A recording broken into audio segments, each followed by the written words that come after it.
What's up, YouTube? Um, January 22nd, 2010. Really not anything to talk about as in far as boxing. I just wanted to, put a video up to keep you updated on what I think, Also, just to give you guys something to chew on.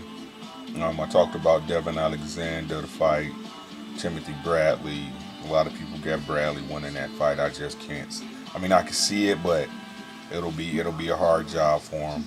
If Devin Alexander comes to fight, if he shows up, if he's prepared and conditioned, I don't see a way that Timothy Bradley can beat him. I don't care about how much people want to say he got a lot of heart and he's a go-getter and he got up from a knockdown when Kendall Holt hit him. I don't listen to all that. That's their opinion. We'll see on fight night come next week. So, um, but I was looking at some fights. I love to watch ESPN Classic Boxing when it comes on. I just love watching boxing. I love to see the technique that a lot of fighters use or don't use. Um, but my issue is this. I tried to explain myself out a few times about why I think that Mayweather would dominate Manny Pacquiao in a fight. And I always told you guys I'll explain. I just want to explain again, give some examples, okay? No matter what nobody says, no matter what nobody tries to prove, styles make fights, right? It's not about punch output. It's not about the strength of the boxer. It's about the style. You have some styles that are counterproductive to some type of fighters. That's just the way it goes. It's the science. Listen to what I'm saying. It's the science of boxing.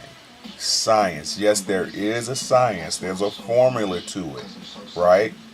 If you understand boxing, you know that there's a formula to a good fight.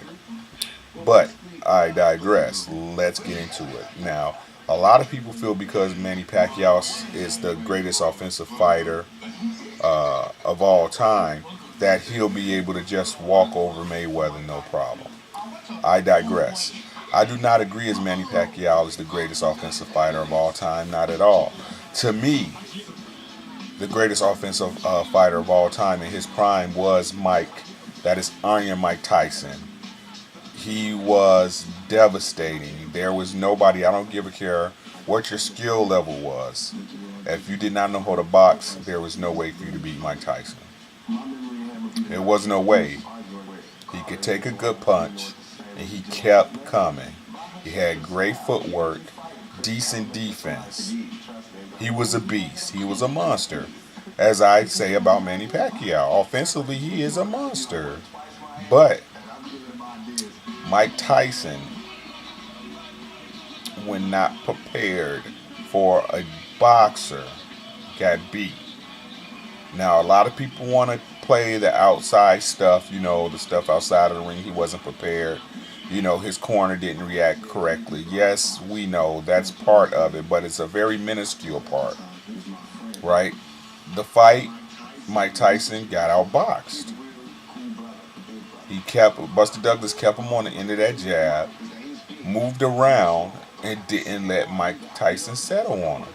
And when he did, you see what happened. He actually got knocked down, but he got up, shook himself off, and won the fight by knockout.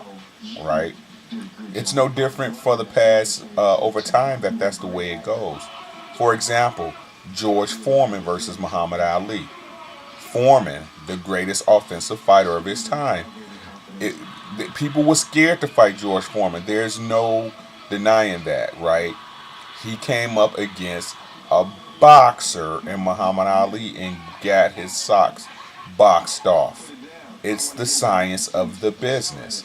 If you have an effective, skillful boxer who is prepared, they will always beat an offensive fighter. A straightforward offensive fighter.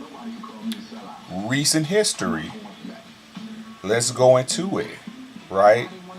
Number one, Paul the Punisher Williams. versus Sergio Martinez. Paul Williams is an offensive beast. He throws 1,000 punches a fight. Straightforward, no defense. I gave Martinez the first fight, but a W is a W and an L is an L, as I tell you guys. I can't take it away from what the judges gave Paul Williams. But if you guys look at my prediction video, it'll be over on that side, right? I said that while I didn't think Martinez was going to knock Williams out, I knew Martinez would dominate Paul Williams in that second fight. You know why? Because in the 12th round, he figured out the code of Paul Williams. And if you look in that round in the new fight in Martinez Williams 2, you will see actually in that second round where he figured Paul Williams out by touching him with that same right hand about 3 to 4 times before he loaded up on him and knocked him out. He's a counter puncher, effective boxer that was fighting a come forward offensive fighter. Number 2, Paul Williams versus Sergio Martinez versus Kelly Pavlik. Strong, bigger, offensive juggernaut. What nobody says, what no one wants to say about Kelly Pavlik at this time. When he was winning, he was one of the most feared middleweights out there. He's strong, he's robust, he packs a really mean punch. He's sturdy as a fighter. You see what happened when he fought an effective counter puncher. It's the science of boxing, guys. It's not emotional.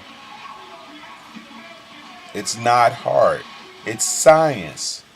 If an effective counter puncher comes against an offensive fighter that comes forward, 9.5 times out of 10, once that counter puncher figures that offensive fighter's weakness out, it's a wrap. But you don't have to believe me, guys.